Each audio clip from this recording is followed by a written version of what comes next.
வாழ்நாளெல்லாம் உன்னோடுதான் வாழ்ந்தாலே போதும்.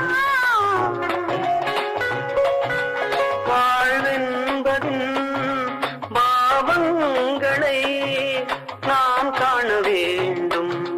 நாளும் பல நன்மை காணும் எழில் பெண்ணை பூவை வைத்த பூவாசம் போதை கொண்ட உன் நேசம் தென்றல் சுகம் தான் வீசும் தேடாமல் சேராதோ மெட்டி ஒலி காற்றோடு என் நெஞ்சை தாளா